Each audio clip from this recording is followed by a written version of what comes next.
365 দিনের ইতিহাস, অর্থাৎ ছোট ছোট একটা একটা দিন করে আমাদের বিশাল ইতিহাস ধারণ করেছে। রচিত হয়েছে ভারত তথা বিশ্বের ঐতিহাসিক ঘটনার বিভিন্ন গ্রন্থ, বিভিন্ন ঘটনাচক্র। ইতিহাসের সংযোজনায় আজকের দিনে অর্থাৎ 26শে জানুয়ারি ঐতিহাসিক ঘটনাগুলি। 26শে জানুয়ারির আজকের দিনে দিল্লির সুলতানি সাম্রাজ্যের সঙ্গে বিজয়নগরের তালিকোটার যুদ্ধ হয়। এই তালিকোটার যুদ্ধে বিজয়নগরের সমৃদ্ধ সাম্রাজ্য প্রায় ধ্বংস হয়ে যায়। 1844 খ্রিস্টাব্দের আজকের দিনে প্রথম ভারতীয় উপাচার্য এবং হাইকোর্টের প্রথম বিচারক স্যার গুরুদাস বন্দ্যোপাধ্যায় জন্মগ্রহণ করেন। 1857 খ্রিস্টাব্দে ব্যারাকপুরে টেলিগ্রাফ অফিস পুড়িয়ে সিপাহী বিদ্রোহের সূচনা হয়।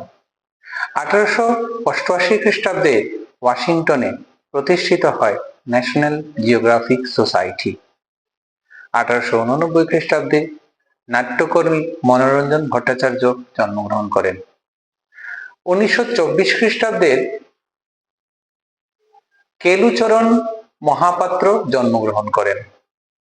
1930 খ্রিস্টাব্দে ভারতীয় জাতীয় কংগ্রেস এই দিনটিকে পূর্ণ স্বাধীনতা দিবস হিসাবে ঘোষণা করে, অর্থাৎ 1930 এর 26শে জানুয়ারি প্রথম পূর্ণ স্বরাজ দিবস অনুষ্ঠিত হয়।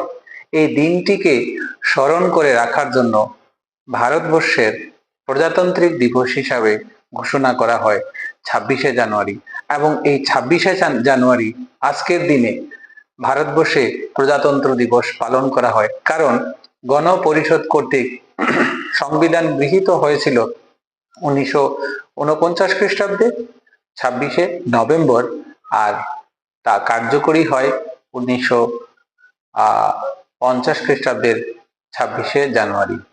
1946 খ্রিস্টাব্দে সৎসঙ্গ আশ্রমের প্রতিষ্ঠাতা অনুকূল ঠাকুর প্রয়াত হন।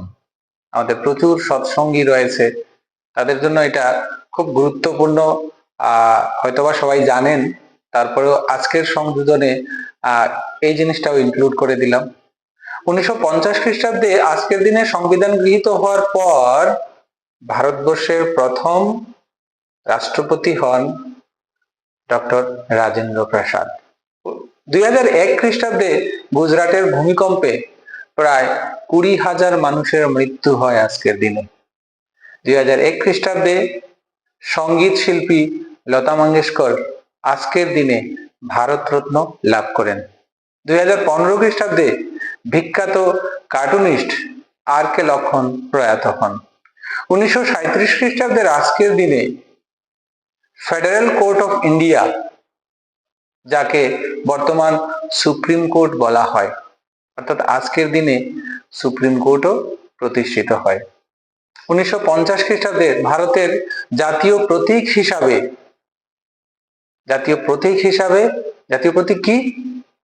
প্রতীক হচ্ছে অশোক স্তম্ভ গৃহীত হয়।